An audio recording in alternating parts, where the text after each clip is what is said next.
Efendim hepiniz hoş geldiniz. TÜSİAD ve CFI tarafından düzenlenen BRICA İstanbul Summit'in ikinci gününe katılımınızdan dolayı öncelikle hepinize ayrı ayrı teşekkür ediyoruz. Dün gün boyunca birbirinden değerli konuşmacıların yaptıkları katkılarla beraber Kuşak ve Yol Girişimi'nin birçok farklı yönden ele alınma şansı bulduk. Bugün itibariyle dün ele aldığımız bu çerçeve içerisinde büyük olasılıkla hepimizin kafası hem Çin'in buradaki duruşu hem Türkiye'nin buraya yapabileceği katkılar konusunda dün sabaha göre çok daha berrak. Dün genel çerçeveyi çizdiğimize göre bugün biraz daha sektörler özelinde düzenlemeler ve uygulama güçlükleri üzerinde değerlendirme yapma şansına sahip olacağız.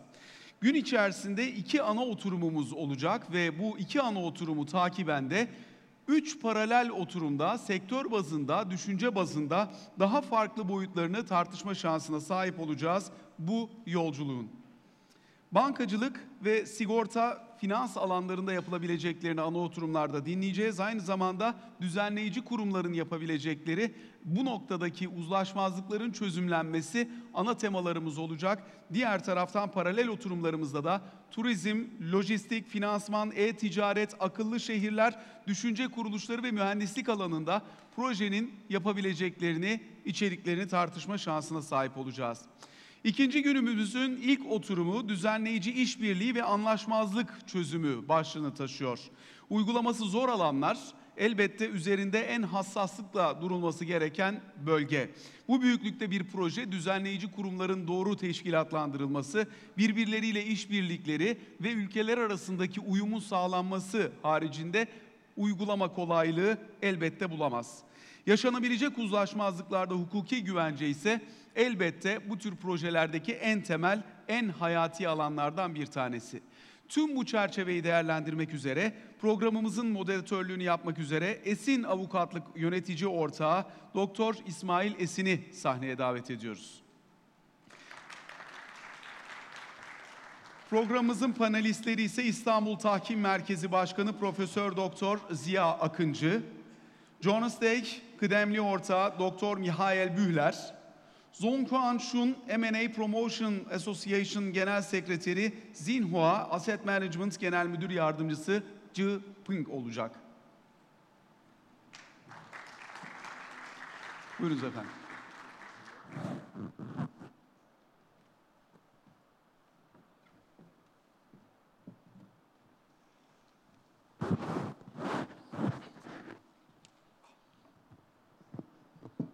Günaydın.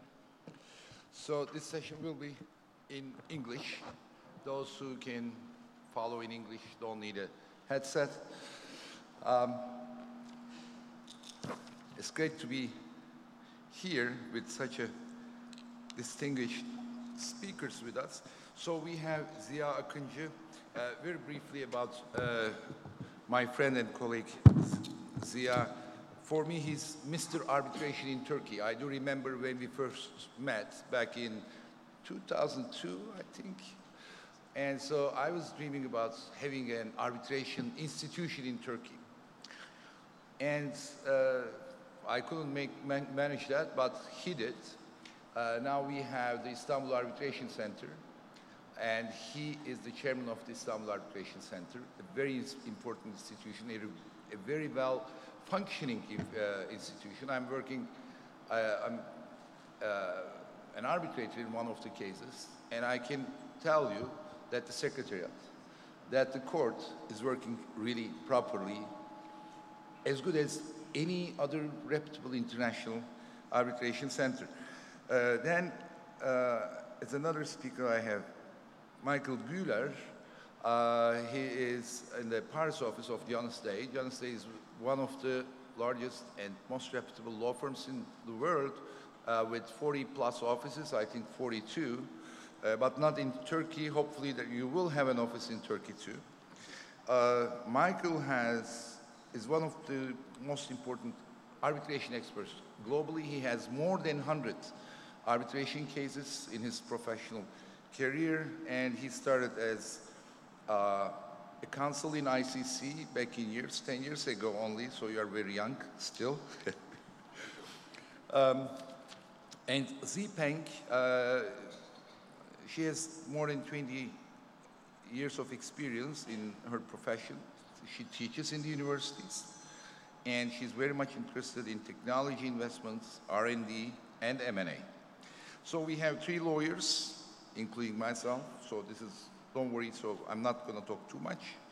But we have 2 speakers, lawyers, and 1 non-lawyer, so we are trying to merge the 2 components of business with each other. So if you don't mind, I just start right away with Ziya Hoca, Mr. Arbitration of Turkey. Hocam, what is the most effective way of dispute resolution mechanism, especially related to Belt and Road Initiative? And what are the main advantages of the institution İSTAK going forward for the disputes related to Belt and Road Initiative projects? Because when the parties sign an agreement, they are all cheering, drinking champagne, etc. Once you start, at some point, there are different situations and they go into a dispute. And then the legal world have to give them the necessary tools to solve the disputes in a meaningful way so that the business is not hurt by the lawyers. So, very happy to listen to you, Hocam. Thank you, Ismail. Thank you for the very generous introduction, and also thank you for the invitation. I'm very happy to be here and to have the opportunity to talk about arbitration and also Istanbul Arbitration Center. Well, as being lawyer, of course, when we talk about a project, we think of the potential conflicts as well. Well, just to start, the project itself, Belt and Road Initiative, is a very exciting project for the region, or maybe for the whole world. This is very important, and this project, as far as we follow, involve many giant projects, such as construction of railways, construction of port, pipeline. They are very, very important projects. So when we analyze the projects, what are the common point of these projects?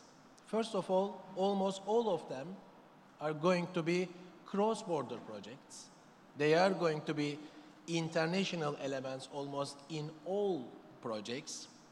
Also, they are going to be long-term projects. Construction and also operation stage will be long-term projects. And they are going to be complex projects. Many of them will be giant projects. So this brings us, anyway, as being a lawyer, I can't stop thinking of the potential disputes because this is also very important for the investors. What if there is going to be a dispute? How the dispute are going to be resolved? This is very important for the investor. This is very important to gain the trust of investor. That means the success of the project also depends on the legal solution that we can offer to the investors. So we are talking about long-term projects. That means sooner or later there are going to be claims and disputes. We are talking about complex projects. That means the people who are going to resolve the dispute, they have to be experts in this area. And we are talking about cross-border international projects. That means the dispute resolution method has to be neutral. Normally, nobody would like to go to each other's national courts. They would like to have a neutral resolution. So these all indicates a special dispute resolution method that is arbitration, international arbitration. Therefore, my expectation is international arbitration is very important for this Belt and Road Initiative, and the arbitration service will facilitate the investors to invest in the project in more realistic terms. So when we talk about arbitrations, there are already very good arbitration institutes in the region, such as Singapore, Hong Kong arbitration institutes. I know ICC is also interested in the area, and other international institutes are interested in this project. And also in Istanbul, we have a very new but modern arbitration institute. On our side, we are trying to make Istanbul Arbitration Center ready for this project. Coincidentally, we are going to have a meeting with the Turkish chairman of Bar Association today, especially on this project. We are going to discuss what can we do, what can we offer to especially Turkish and international merchants who are going to deal with Turkish business related to this project. If I may, I would like to talk about Istanbul Arbitration Center. Istanbul Arbitration Center is a new center, but we have the advantage of being a new and modern arbitration institute. And Istanbul Arbitration Center is designed as an international arbitration center. The majority of our international arbitration board are non-Turkish, foreigners, and more importantly, they are the most well-known practitioner of the arbitration field. So therefore, Istanbul Arbitration Center already offer a very good quality service to the investor in these projects. Our rules are very contemporary. We have all the modern facilities such as emergency arbitrator, such as fast-track arbitration, and more importantly, Istanbul Arbitration Center is focused on the areas that this project involves. That means especially construction law and also transportation law, and particularly railway transportation. In fact, today's meeting agenda in Istanbul Arbitration Center is railway transportation disputes. So we would like to offer arbitration service in the field of railway transportation to the project investors. So beside this, Istanbul Arbitration Center has unique advantages, such as you may already experience. Istanbul is very easily accessible. Thanks to Turkish Airlines especially, there are almost flights to everywhere in the world, direct flights. And for Turkey, you don't need visa requirement. This is very, very important for dispute and arbitration, because sometimes to take your witness to the hearing may require lots of and a very long visa requirement. But in Turkey, either there is no visa required for many countries, or only electronic visa, which is very easy. You can fulfill it at the airport even. And also Istanbul is much cheaper comparing to other location of the arbitration center.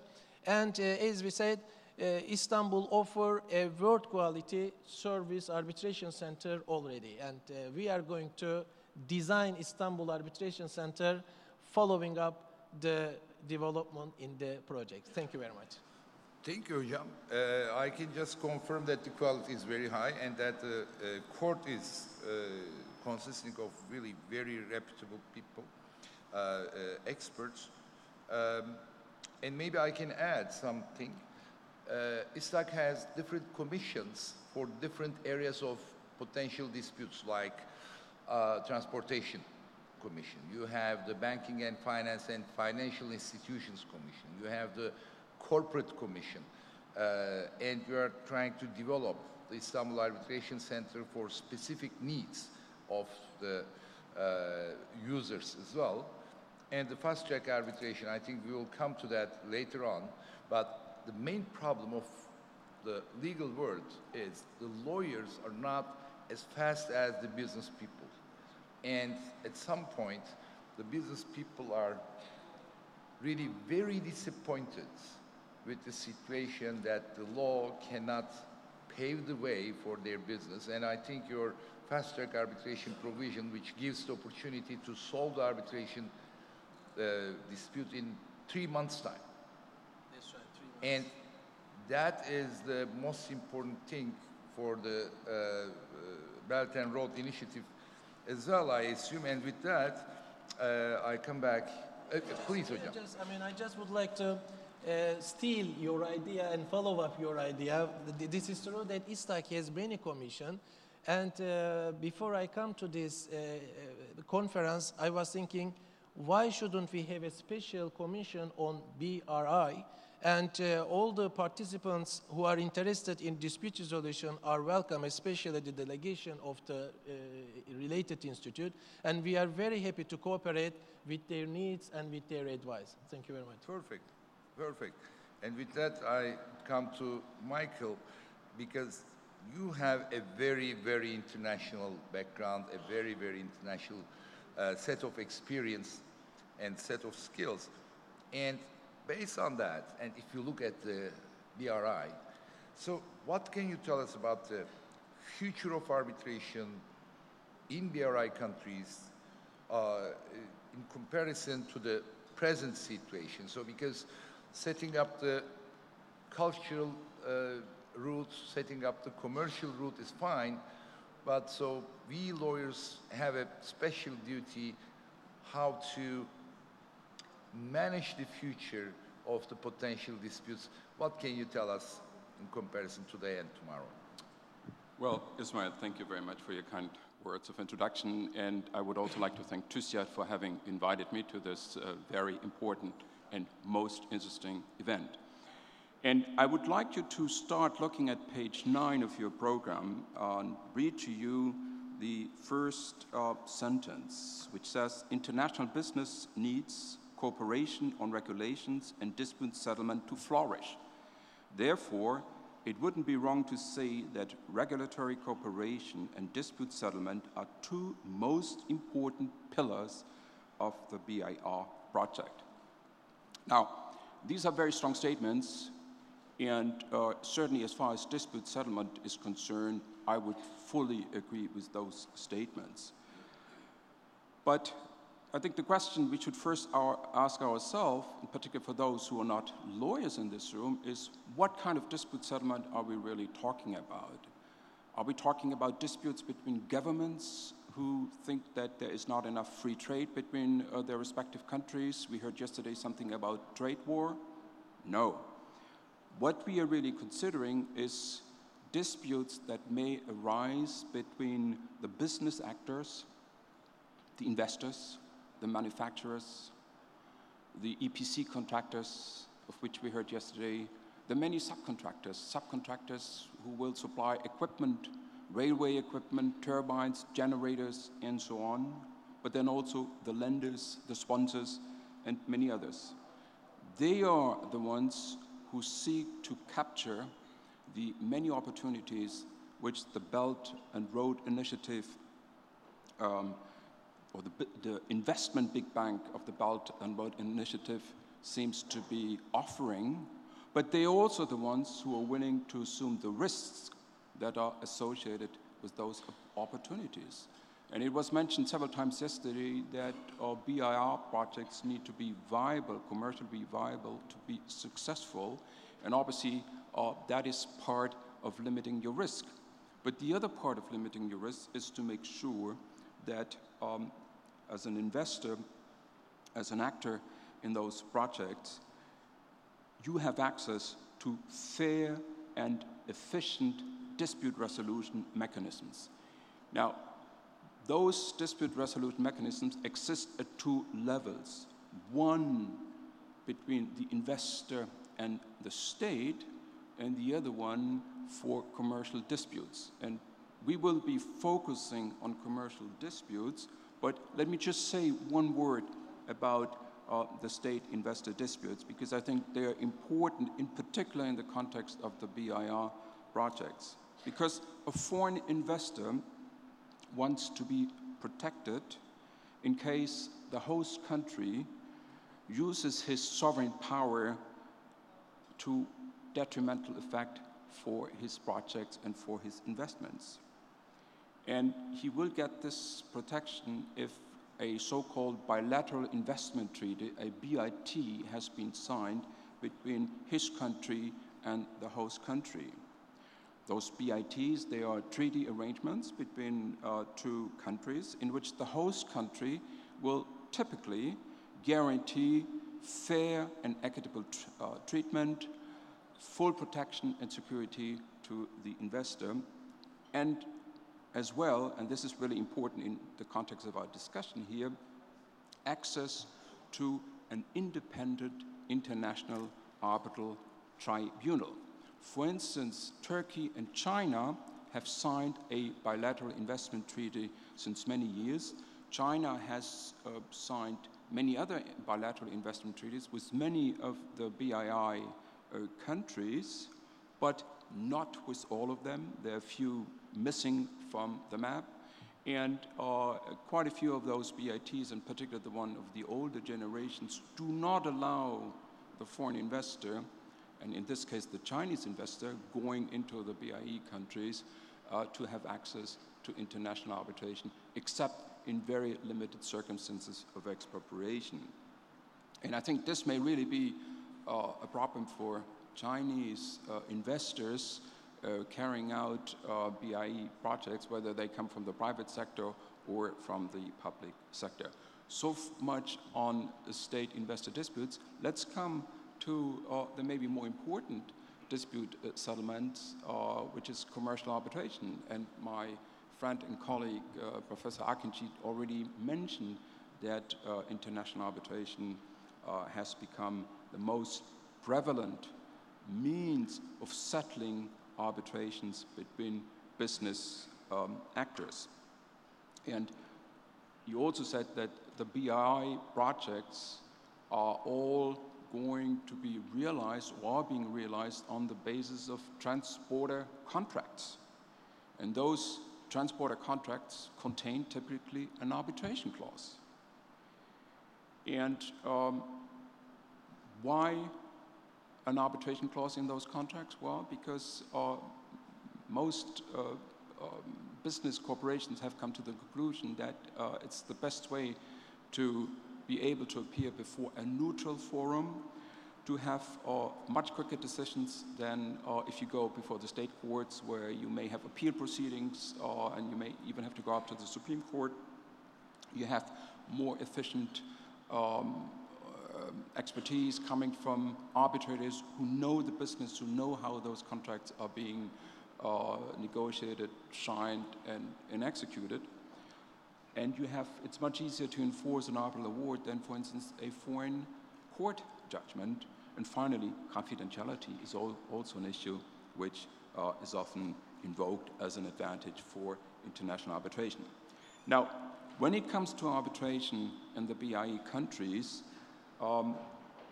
we are therefore not at all entering into uncharted waters. Quite to the contrary, as was already mentioned, international arbitration is part of the day-to-day practice of contracts being performed in the BIE countries. Almost all of them are members of the so-called New York Convention on the Recognition and Enforcement of Foreign Arbitral Awards, which is the key instrument for international arbitration. Some of the leading international arbitration institutions are based in Asia: the Hong Kong International Arbitration Center, SIAC, the Singapore International Arbitration Center in Singapore, were already mentioned.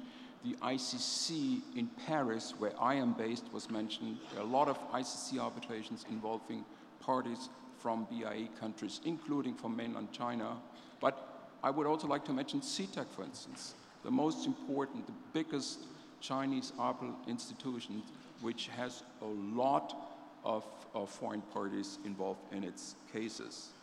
So there are a lot of established arbitration institutions, and then there are a few newcomers, as Professor Akinci said. ISTAC is a newcomer in the field, but it is very much motivated. It is very much has very much an international setting, and it is based in a city which has, I believe, all the advantages for carrying out international arbitration. That was already mentioned, and I don't need to repeat that. Let me just take quickly a look forward now, and I'll do this with respect to the arbitration clause, because that's really the key instrument which you need in your contract in order to be able to have access to international arbitration. And there are two basic choices that need to be made. One, you need to choose an institution, arbitral institution, and two, you need to choose the seat of the arbitration. And there are just three brief points I wanted to make in this respect.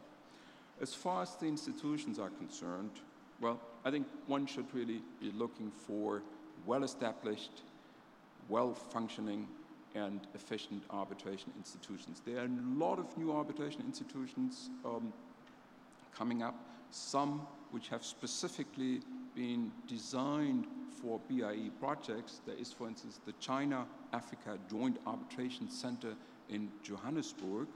And I think the question for the user is, are those specifically designed centers really needed? If you look at it, it's true that there is no one-size-fits-all arbitration center or arbitration clause, but the menu of existing arbitration institutions is already very big, and it's very difficult to make your choice. And the more you add new institutions, the more difficult it will even become to make that choice. One thought which came to my mind last night was whether BRICA, which is an alliance, could or would want to get involved in that respect and maybe create its own arbitration center for the 65 BRICA countries. Well, they would certainly have to change their articles of association if they really wanted to do that. Is it truly necessary? Well, I would put a big question mark. That's maybe a point for discussion later on. Second point I wanted to make is arbitration institutions should be offering at the same time mediation rules, because mediation is becoming more and more important in dispute resolution. We know it's important in Asia, and to be able to start with mediation and then at the same institution move to arbitration if you haven't been able to settle your disputes, I think is a real advantage, and that will require better drafting of so-called multi-tier, multi-step dispute resolution clauses where you first foresee mediation and then in the second step only arbitration. And finally, the choice of the arbitration seat remains critical. I think I can refer to what Professor Akinci said about the many requirements that you would expect from at a place of arbitration. And I think maybe I just focus, you want to be in a neutral place. You normally don't want to have the arbitration taking place in the host country. You want to make sure that there is a modern and efficient arbitration law. And you want also that there is the infrastructure to allow modern technologies assist arbitration practitioners. I think in the future, we may no longer have necessarily physical meetings between the tribunal, the parties, and the witnesses, but we may have telepresence, and that just requires that you have at the place of arbitration the infrastructure that allows you to do that, and I think I will stop here. Thank you. Thank you, Michael. Absolutely. Well, in any event, the dispute resolution should be faster without decreasing the quality going forward, so that we lawyers can serve to the business, because we are the ethical service providers in the end to the business. We are one of their suppliers.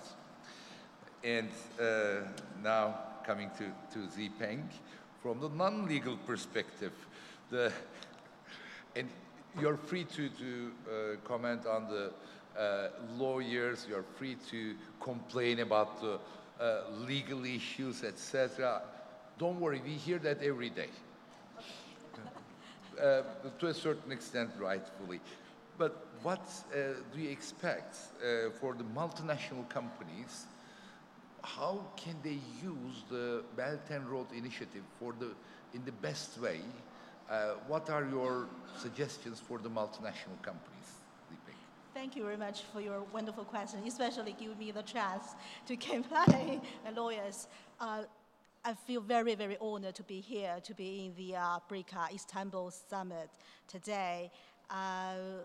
It's really a wonderful day, and this moment make me feel very, very special because of three reasons, three things. First of all, definitely, I've never been on the stage with lawyers before, and well, there's the two most important person to my life.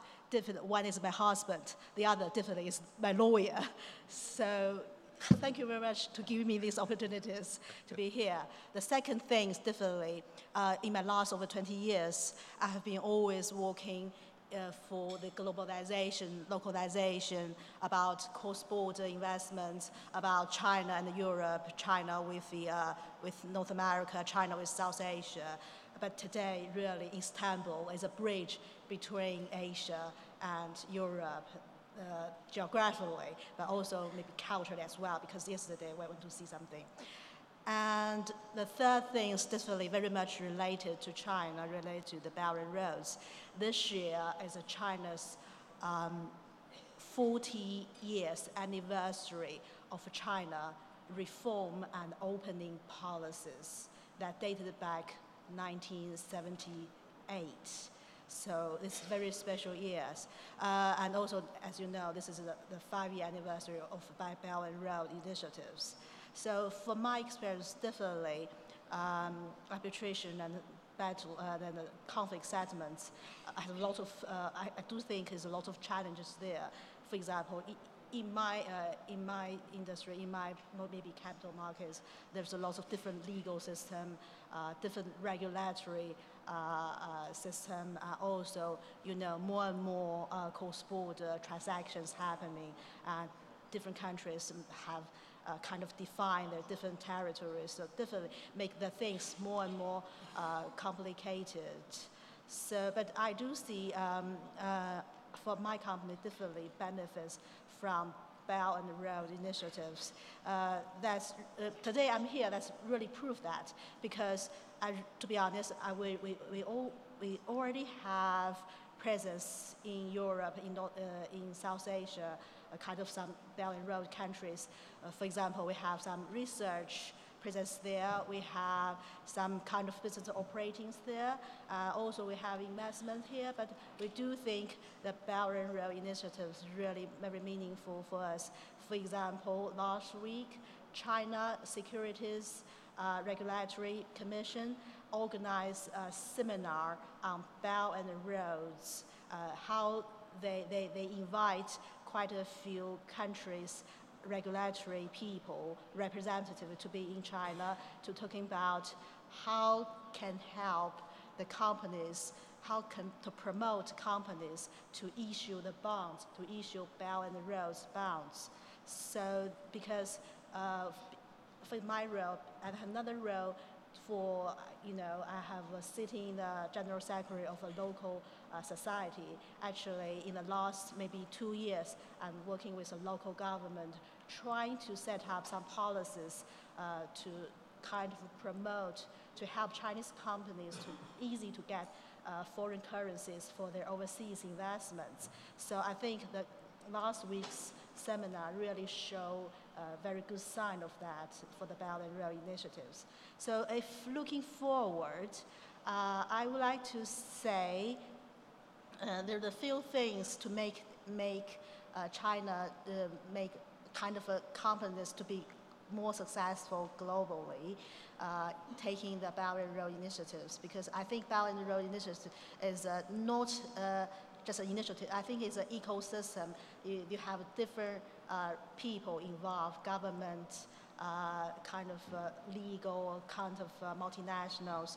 So the first thing is, for the overseas investments, it's not just invest capital. It's a kind of, we say, the synergy of the industry, synergy with your upstream and downstream providers, set up kind of a local ecosystem. For example, one of the funds acquired a small family company in Germany. Actually, the buyers, it used to be their distributors for very, very long years.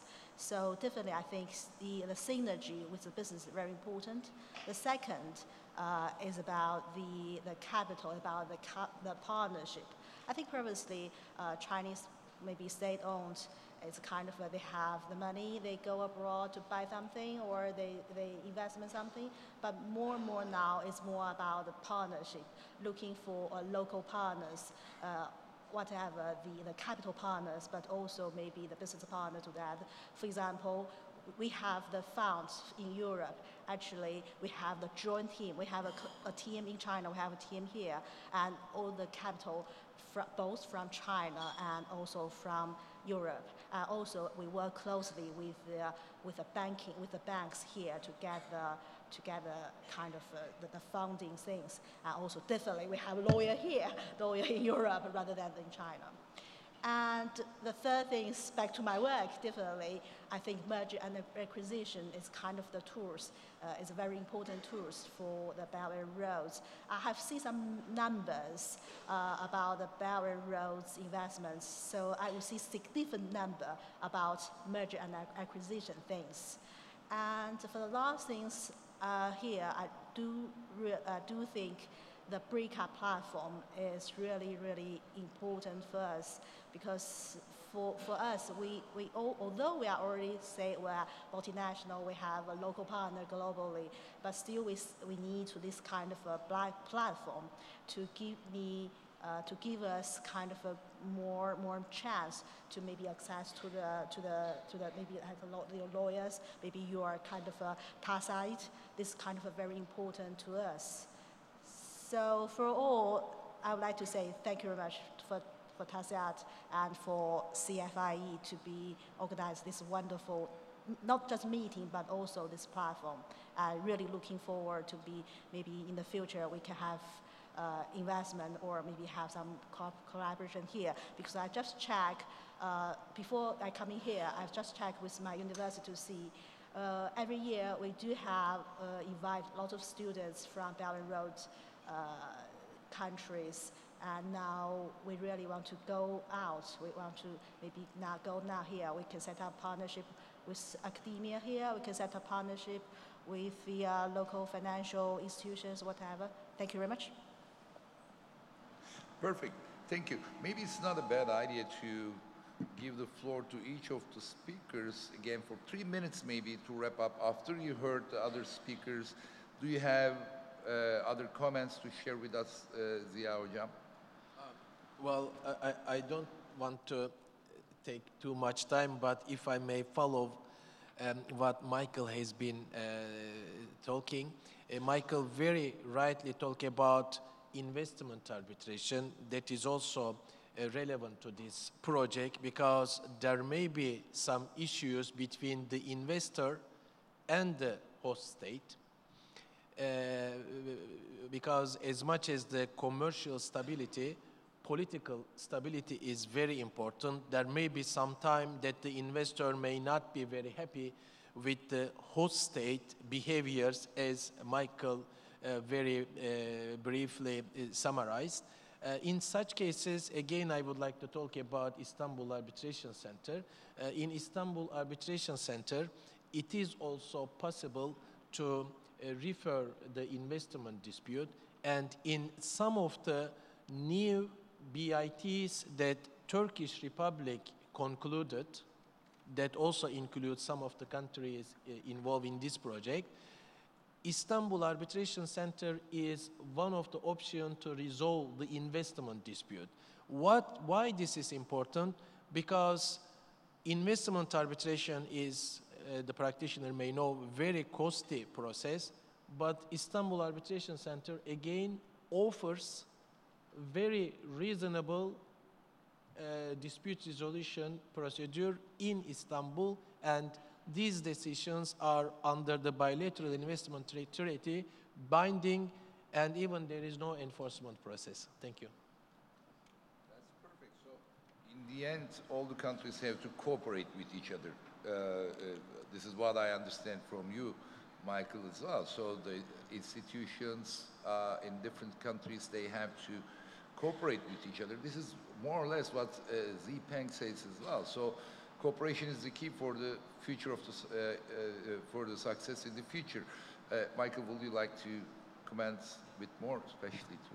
Well, I think cooperation is always extremely useful and helpful, and in particular nowadays, as I said, given the huge number of arbitration institutions that exist, if those who have already a strong share in the market would be cooperating with other institutions who have also strong share in the market, I think that would be very helpful for the users in terms of exchange of information, in terms of exchange of experiences with regard, for instance, with arbitrators. We haven't been speaking much about arbitrators, but there are going to be men and women who will decide the dispute, right? It's not the institution, it's the arbitrator who's going to be appointed. And it is simply impossible for one institution being based in Beijing, Singapore, or Istanbul to know exactly who is on the market and who would have the right fit for deciding a particular type of dispute. Ji Peng just mentioned M&A transactions. Well, M&A transactions obviously would require a very different skill set. And in case of disputes, you would be looking at a very different type of arbitrator than if you had an EPC construction project which would go wrong, and you have to make choices.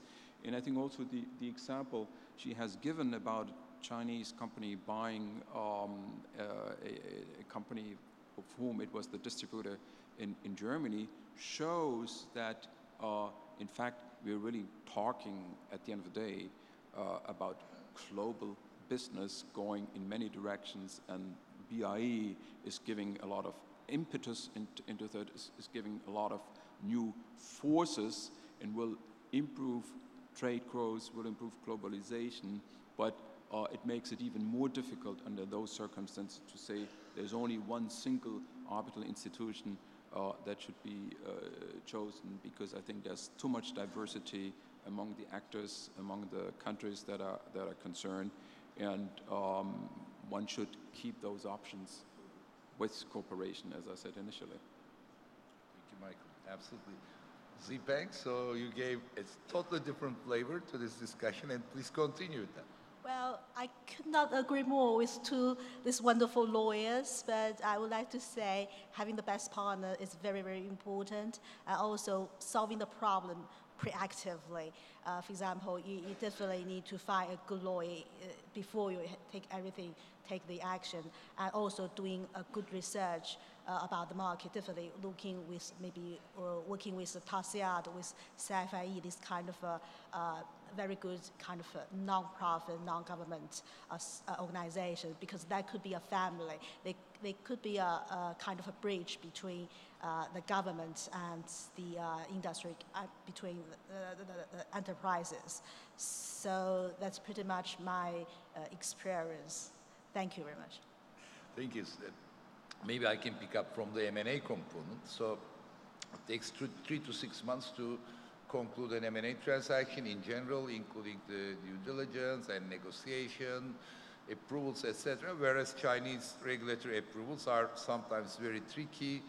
If a Chinese company wants to make a joint venture or wants to invest in foreign countries, they need an approval for that, and it's always a problem from the CP perspective in negotiations. Anyway, coming back to the potential disputes, and I come closer to you in the M&A, on the M&A side, think about a private equity fund. So they have an investment lifetime of 5 to 7 years, and if there is a dispute arising in the 3rd or 4th year of the investment, so they are like the aircrafts, you know, so the takeoff is not mandatory, but once you do so, landing is. So you have to make your exit. And if you cannot make it on time, you lose on your IRR, etc. It's a very tricky situation for the investors. So, and if you look at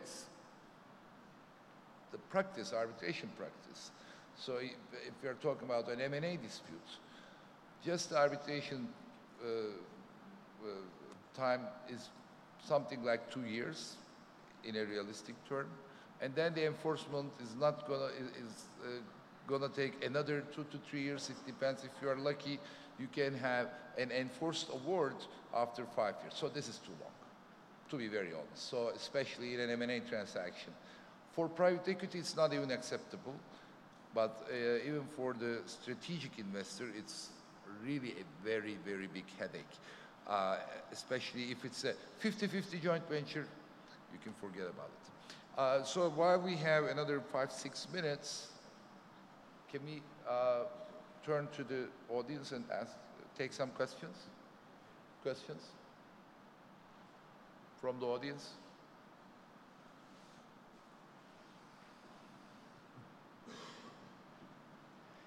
Thank you very much.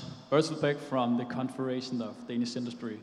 Well, as discussed during the panel, there are many organizations and countries worldwide who are trying to set up a mechanism for a dispute settlement. And one step that the European Union has taken is to make an investment court. And such mechanism has already been set up in the free trade agreement between the EU and Canada. And right now, the EU is trying to take this step further to establish a multilateral investment court. I would just like to ask the panel to what extent the Belt and Road initiative could be covered by such an initiative.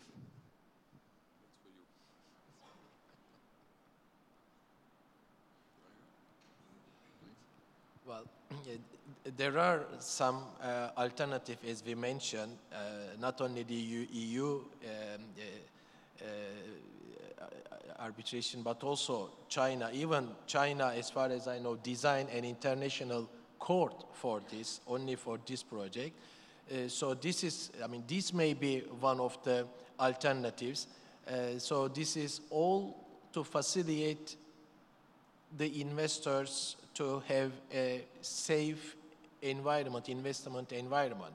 So on our side, it depends on the bargaining power, of course. It depends on the parties' necessities. There may be some small claims that a local institute may be more suitable.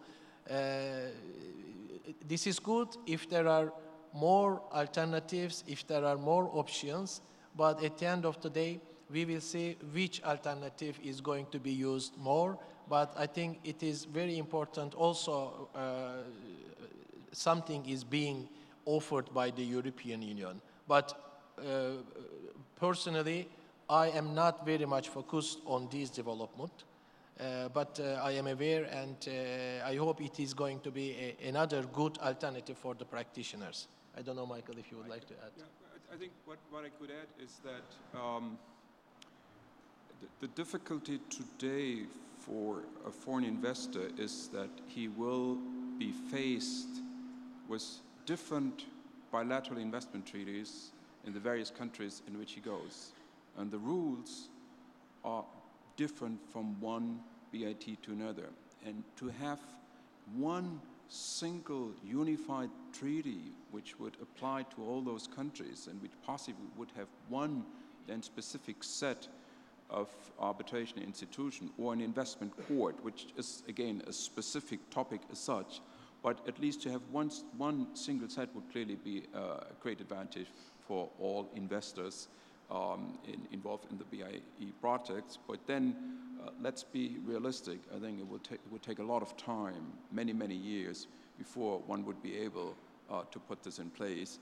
And I think it was mentioned here, investors want quick decisions, want quick relief, and I think for the time being we have really to live with what we have, be very careful in structuring our agreements to be able to make use of the best BIT that may be existing.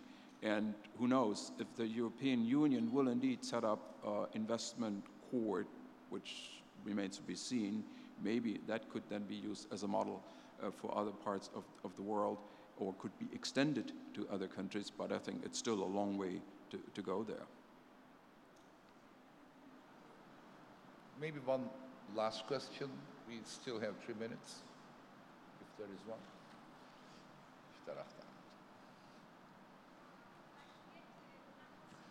Wait a second, please. You will have the microphone. Thank you. Thank you for all this. It was a very productive discussion. I'd like to get the panel's opinion on how mediation fits into the international commercial dispute resolution methods. Thank you. I think Michael. Well, I think it was mentioned several times that speed is important, and if you go to arbitration, you're losing speed. That's one point. But more importantly, I would say mediation has the advantage of allowing the parties to preserve their business relations, and I think that's a very important aspect for any project, for any contract, for any relation. And it allows the party to get out with the feeling of a win-win situation. What it would require is well-trained mediators. And I think in certain parts of the world, there are not enough well-trained mediators. So that's certainly going to be a topic for the institutions that offer mediation rules, make sure that they have adequate mediators. But then what is also important is that when you deal with mediation, you want to limit it within a certain time frame. You don't want to have open-ended mediation discussions which go on for months and months and months, but you want to make sure that in your contract or in the mediation rules you have chosen there is a specific time limit which can be extended, but if at a certain point in time you consider that there is no way of coming to a solution, you must be able to resort to arbitration and then have your dispute decided by arbitration. Yes, I think it's a good question. Mediation is very important for dispute resolution, especially for this kind of cross-border projects, because some of the projects, some of the disputes can be successfully resolved through mediation by a professional mediator, and you can have a multi-tier dispute resolution clause, so that means mediation, and if there is no amicable settlement arbitration. This is very important. And also, especially in this kind of projects, different kind of dispute resolution methods are very important. For example, for the construction projects, infrastructure project, DAB, Dispute Adjustment Board, or the new term, Dispute Avoidance and Adjustment Board, is very important. And it has been successfully utilized in Turkey in many giant projects like the Marmaray project or the Third Bridge, Avrasya Tunnel. There have been lots of DAB proceeding, and the parties managed to resolve many of the claims, many of the disputes of claims before going to arbitration. At least some of the claims, some of the disputes you can resolve with this kind of alternative dispute resolutions. Thank you. So, really on time, I thank you to my panel, I thank you, the audience, thanks for your time, and thanks for listening to us. Thank you.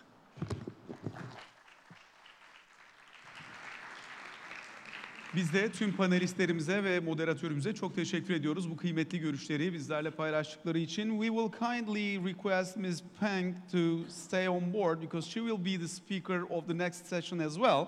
So we will go on with the other session. Çok teşekkür ediyoruz.